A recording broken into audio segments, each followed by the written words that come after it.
नमस्कार। प्रादेशिक समाचार के साथ मैं चंदन कुमार कौंडिल्य। पहले मुख्य समाचार। प्रधानमंत्री नरेंद्र मोदी आज ब्रिटेन के प्रधानमंत्री बोरिस जॉनसन के साथ वर्चुअल शिखर बैठक करेंगे। केंद्र सरकार ने कोविड संबंधित चिकित्सा सामग्रियों के आयात पर IGST 30 जून तक हटाने का लिया निर्णय। राज्य में पिछले 24 घंटों में 5,614 मरीज स्वस्थ हुए। स्वस्थ होने की दर पहुंची 75.03% और राज्य में कोविड अस्पतालों में 24 घंटे निर्बाध बिजली आपूर्ति किए जाने के लिए झारखंड बिजली वितरण निगम लिमिटेड ने व्यवस्था दुरुस्त करने का दिया निर्देश। और अब समाचारों से पहले एक जरूरी संदेश। कोविड-19 मरीजों की संख्या लगातार बढ़ रही है। श्रोताओं से अपील है कि कोई भी कोताही न बरते, सुरक्षा के सभी उपायों का पालन करें और 18 वर्ष से अधिक आयु के सभी लोग निसंकोच टीका लगवाएं। 18 से 44 वर्ष आयु वर्ग के लोगों का टीकाकरण 1 मई से शुरू हो गया है। 3 आसान उपायों का पालन करें और सुरक्षित रहें। मास्क पहनें, 2 गज की दूरी है जरूरी, सुरक्षित दूरी बनाए रखें, हाथ और मुंह साफ रखें। और आइए बढ़ते हैं समाचारों की ओर। प्रधानमंत्री नरेंद्र मोदी आज ब्रिटेन के प्रधानमंत्री बोरिस जॉनसन के साथ वर्चुअल शिखर बैठक करेंगे। बैठक के दौरान आपसी हित के क्षेत्रीय और वैश्विक मुद्दों के अलावा दोनों नेता कोविड-19 की रोकथाम में अंतर्राष्ट्रीय सहयोग पर भी विचार विमर्श करेंगे। यह शिखर बैठक दोनों देशों के बीच बहुआयामी रणनीतिक संबंधों और सहयोग को विस्तार देने का महत्वपूर्ण अवसर मानी जा रही है।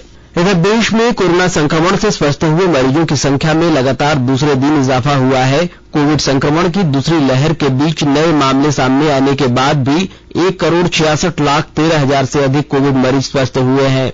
स्वास्थ्य मंत्रालय के संयुक्त सचिव लव अग्रवाल ने नई दिल्ली में प्रेस वार्ता के दौरान बताया कि मरीजों के स्वस्थ होने में सकारात्मक दृष्टिकोण बहुत महत्वपूर्ण है।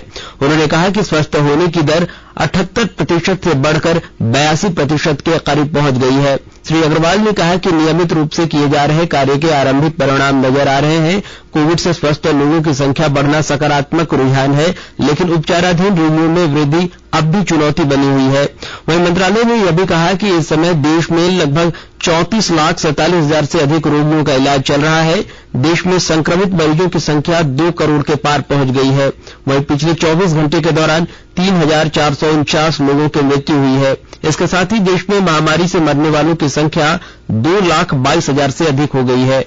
केंद्र सरकार ने रेमडेसिविर इंजेक्शन, API, चिकित्सा ऑक्सीजन कंसंट्रेटर, क्रायोजेनिक टैंक और कोविड टीके सहित चिकित्सा सामग्री के आयात पर IGST हटाने का फैसला किया है। इनके निःशुल्क वितरण के लिए यह छूट 30 जून तक दी गई है। इससे पहले केंद्र सरकार ने इन चिकित्सा सामग्री पर आयात शुल्क और स्वास्थ्य उपकर भी हटा दिया था। इस छूट से निःशुल्क वितरण के लिए कोविड राहत सामग्री का बिना IGST भुगतान किए निःशुल्क आयात हो सकेगा। राज्य सरकारों से आयातकों को यह सुविधा उपलब्ध कराने के लिए नोडल प्राधिकरण नियुक्त करने को कहा गया है। प्रधानमंत्री नरेंद्र मोदी ने देश में कोविड महामारी से निपटने के लिए जरूरी मानव संसाधनों की आवश्यकता की समीक्षा की। बैठक में राष्ट्रीय पात्रता और प्रवेश परीक्षा नीट स्नातकोत्तर परीक्षा कम से कम 4 महीने तक स्थगित करने का फैसला किया गया है। इससे कोविड मरीजों के उपचार के लिए जरूरी चिकित्सा कर्मियों की उपलब्धता में महत्वपूर्ण वृद्धि होगी। इस निर्णय से कोविड ड्यूटी के लिए प्रशिक्षित डॉक्टरों की उपलब्धता सुनिश्चित होगी। वहीं नीट परीक्षा 31 अगस्त से पहले नहीं होगी। परीक्षा की तिथि घोषित किए जाने के बाद विद्यार्थियों को तैयारी के लिए कम से कम 1 महीने का समय दिया जाएगा। वहीं बैठक में वरिष्ठ डॉक्टरों और शिक्षकों के पर्यवेक्षण में मेडिकल इंटर्न को कोविड प्रबंधन कार्य के लिए तैनात करने की अनुमति देने का भी निर्णय लिया गया है। MBBS अंतिम वर्ष के विद्यार्थियों की सेवाओं का उपयोग फोन पर परामर्श और संक्रमण के हल्के लक्षणों वाले मरीजों की निगरानी जैसी सेवाओं के लिए किया जाएगा। वहीं कोविड संबंधी कार्य में लगे मेडिकल विद्यार्थियों और कर्मियों का टीकाकरण सर्वप्रथम किया जाएगा।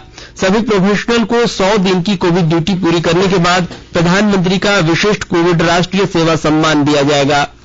इधर केंद्रीय शिक्षा मंत्रालय ने सभी केंद्रीय वित्त पोषित संस्थाओं को पत्र लिखकर कहा है कि वे बढ़ते कोविड संक्रमण को देखते हुए मई में निर्धारित सभी ऑफलाइन परीक्षाएं स्थगित कर दें।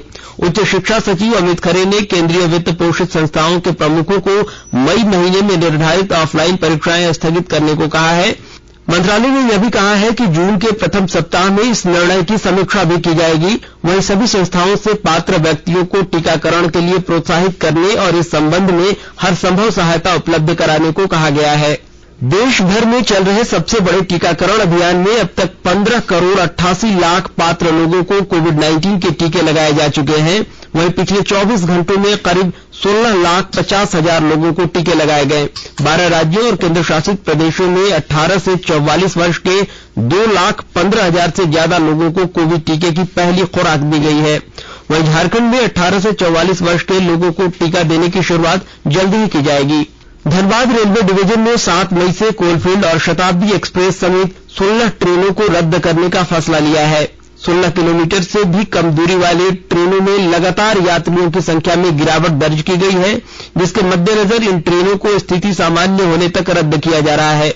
आज से आसनसोल टाटा, आसनसोल सियालदे और आसनसोल दीघा के बीच ट्रेनें नहीं चलेंगी। वहीं 7 मई से धनबाद से हावड़ा जाने वाली कोलफील्ड एक्सप्रेस और रांची हावड़ा शताब्दी एक्सप्रेस अगले आदेश तक रद्द हो जाएगी। इधर आसनसोल से खुलने वाली कई ट्रेनों को 4 मई से ही अगले आदेश तक बंद करने का आदेश जारी हो गया है। कोरोना संक्रमण के कारण यात्रियों की संख्या में लगातार गिरावट हो रही है। कम यात्रियों के साथ चलने वाले रेलवे को आर्थिक नुकसान झेलना पड़ रहा है। केंद्र सरकार ने खाद्य प्रसंस्करण उद्योग के लिए उत्पादन आधारित प्रोत्साहन योजना के नए दिशा निर्देश जारी किए गए हैं। खाद्य और प्रसंस्करण उद्योग मंत्री नरेंद्र सिंह तोमर ने इस योजना के लिए एक ऑनलाइन पोर्टल की शुरुआत की है। मंत्रालय ने कहा है कि प्रधानमंत्री के आत्मनिर्भर भारत अभियान के तहत सरकार ने यह नई योजना शुरू की है, जिसे 2021-22 से 2026-27 के दौरान लागू किया जाएगा। इस पर 10,900 करोड़ रुपए का परिव्यय होगा। इसका उद्देश्य भारत के प्राकृतिक संसाधनों के साथ अंतर्राष्ट्रीय बाजार में खाद्य उत्पादों को भारतीय ब्रांडों को लोकप्रिय बनाने में सहयोग देना है। मंत्रालय ने इस योजना के तहत 3 श्रेणियों में आवेदन आमंत्रित किए हैं, जिसमें संबंधित शर्तें, न्यूनतम निवेश, चयन प्रक्रिया और अन्य ब्यौरे दिशा निर्देश भी शामिल हैं। आकाशवाणी के ताजातरीन समाचारों के लिए आप हमारी वेबसाइट newsonair.com पर लॉग ऑन कर सकते हैं। ताजा समाचार Twitter handle @AIR news alerts और Facebook page all India radio news पर भी उपलब्ध है। आप प्रादेशिक समाचार एकांश के ट्विटर हैंडल @AIR न्यूज _ और Facebook page AIR news Ranchi के अलावा YouTube channel AIR news Ranchi पर भी हमारे बुलेटिन सुन सकते हैं। प्रादेशिक समाचार आप आकाशवाणी रांची से सुन रहे हैं और अब पेश है कोरोना से बचाव के कुछ संदेश।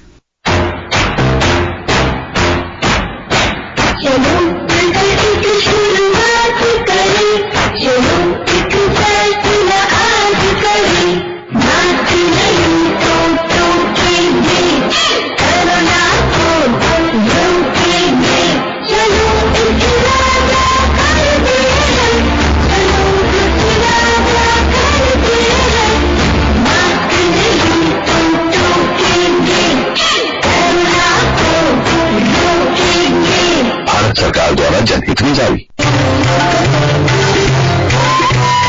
कोविड-19 से बचाव और सुरक्षित रहने के 3 उपाय। मास्क लगाएं, 2 गज दूरी है जरूरी, सुरक्षित दूरी रखें, हाथ और मुंह साफ रखें। प्रादेशिक समाचार में आपका एक बार फिर से स्वागत है। झारखंड में पिछले 24 घंटों के दौरान 6,899 नए मरीजों की पुष्टि होने के साथ ही कोरोना के सक्रिय मामलों की संख्या बढ़कर 59,675 पहुंच गई है, जबकि 5,614 मरीज स्वस्थ हुए हैं। राज्य में प्रभावी मिनी लॉकडाउन और अन्य किए गए उपायों के उपरांत संक्रमण की दर में 7% की गिरावट दर्ज की गई है। वहीं फिलहाल राज्य में संक्रमण दर 13.38% पाया गया है। कल राज्य में 129 संक्रमितों की कोरोना से मौत हो गई। राज्य में स्वस्थ होने की दर बढ़कर 75.03% हो गई है और लगातार स्वस्थ हो रहे मरीजों की संख्या में भी बढ़ोतरी हो रही है। स्वास्थ्य मंत्रालय के संशोधित दिशा निर्देशों के अनुसार हल्के लक्षणों वाले, बिना लक्षणों वाले कोविड रोगियों को घर में आइसोलेशन में रहने की सलाह दी गई है। मंत्रालय ने राज्य सरकारों को निर्देश दिया है कि वे आइसोलेशन के दौरान रोगी को चिकित्सा अधिकारी के उपचार की सुविधा उपलब्ध कराएं और ऐसे लोगों को देखभाल करने वालों को अस्पताल के साथ संपर्क का माध्यम भी उपलब्ध कराएं। इधर केंद्र सरकार ने सोशल मीडिया के इस दावे का खंडन किया है जिसमें रेमडेसिविर इंजेक्शन का नाम कोविप्री बताया जा रहा है। पत्र सूचना कार्यालय PIB ने कहा है कि कोविप्री नाम का कोई भी रेमडेसिविर इंजेक्शन नहीं है। लोगों को सलाह दी गई है कि अप्रमाणित स्रोतों से चिकित्सा सामान न खरीदें और नकली दवाइयों तथा इंजेक्शन लेने से सतर्क रहें। राज्य में कोविड अस्पतालों में 24 घंटे निर्बाध बिजली आपूर्ति किए जाने के लिए झारखंड बिजली वितरण निगम लिमिटेड JVVNL ने संचालक निदेशक ने सभी एरिया बोर्ड सर्कल को पत्र लिखकर 24 घंटे में व्यवस्था दुरुस्त करने को कहा है। रांची जिले में इसके लिए कंट्रोल रूम का गठन किया गया है और शिकायत दर्ज करने के लिए व्हाट्सएप नंबर 9431135682 जारी किया गया है। नंबर एक बार फिर से सुन लें, 9431135682। कोविड संक्रमण की दूसरी लहर को देखते हुए किसी भी मेडिकल कॉलेज व अस्पताल, सदर अस्पताल, कोविड केयर सेंटर व निजी अस्पतालों में निर्बाध बिजली आपूर्ति सुनिश्चित की जाएगी। इसके अलावा ऑक्सीजन प्लांटों में भी 24 घंटे बिजली मिलेगी। किसी भी कोविड ट्रीटमेंट अस्पताल व ऑक्सीजन प्लांट में 5 मिनट से अधिक की बिजली कटौती कोरोना महामारी के दौरान हुई तो यह कार्रवाई की जद में आएगा। पलामू जिले में भ्रष्टाचार निरोधक ब्यूरो एसीबी की टीम ने छतरपुर प्रखंड के रोजगार सेवक मोहम्मद रहमान को 10,000 रुपए रिश्वत लेते हुए रंगे हाथों गिरफ्तार किया है। अभियुक्त अब्दुल रहमान पर रोजगार गारंटी अधिनियम के फॉर्म पर हस्ताक्षर के लिए रिश्वत मांगने का आरोप लगाया गया है। पाकुड़ जिले में उपायुक्त के निर्देश पर दवा एवं ऑक्सीजन दुकानों की औचक जांच की गई। मौके पर एसडीओ प्रभात कुमार ने दुकानों की जांच के दौरान कोरोना से संबंधित आवश्यक दवाइयों की उपलब्धता और उनकी बिक्री दरों की जानकारी ली। खासकर कोविड से रिलेटेड जो दवाएं हैं वो हमें तक शहर में कितनी है, स्टॉक कितनी है, पर्याप्त मात्रा में है कि नहीं, शॉर्टेज है कि नहीं, या ओवर प्राइसिंग में कहीं दिख रहा है, इत्यादि सभी चीजों को हम लोग देख रहे हैं। काफी ऑक्सीजन का शॉर्टेज है, उसके संबंध में हमें जानकारी ले रहे हैं। मूल मकसद है कि हमारे जिले में इलाज के क्रम में जो भी इम्पोर्टेंट है, जो भी दवाएं इम्पोर्टेंट है, जो भी बिहेवियर इम्पोर्टेंट है, जिससे कि संक्रमण कम से कम हम लोग कर सके और रिकवरी रेट को ज्यादा कर सके, इस सभी बिंदुओं को लेकर के जिला प्रशासन ये बार बार बाजार में जाकर ये चेक करती है। वहीं जिले में कल छापेमारी अभियान का नेतृत्व एसडीओ प्रभात कुमार ने किया। एसडीओ एवं फूड सेफ्टी ऑफिसर ने हिरणपुर प्रखंड मुख्यालय स्थित बाजार में छापेमारी की। छापेमारी के दौरान कई दुकानदारों को बिना मास्क एवं सोशल डिस्टेंसिंग का पालन न करने पर 20 दुकानों को अगले आदेश तक सील कर दिया गया है। अधिकारियों द्वारा की गई इस कार्रवाई से खासकर वैसे दुकानदार जो चोरी छिपे सामान बेच रहे हैं उनमें हड़कंप है। और अब सुनते हैं संक्षिप्त खबरें। रांची के उपायुक्त छवि रंजन का फेसबुक अकाउंट साइबर अपराधियों ने हैक कर लिया है। हैकरों ने उपायुक्त के नाम से कई लोगों से 50,000 से 30,000 रुपए तक की मांग की है। उपायुक्त ने जिला प्रशासन के माध्यम से सभी लोगों से अपील की है कि वे पैसे देने से बचें और कोई भी मांग स्वीकार न करें। इसकी सूचना रांची के एसएसपी को भी दे दी गई है। धनबाद में लॉकडाउन लगाने और उसके बाद बाजार का समय घटाने का असर अब दिखने लगा है। इससे धनबाद जिले में कोविड संक्रमण की रफ्तार में थोड़ी कमी आई है। सोमवार को जिले भर में कुल 130 लोग कोरोना से संक्रमित पाए गए। हालांकि विभिन्न अस्पतालों में सोमवार को 12 संक्रमितों की मौत भी हुई। दूसरी ओर कोरोना को हराकर सोमवार को 153 मरीज डिस्चार्ज हुए।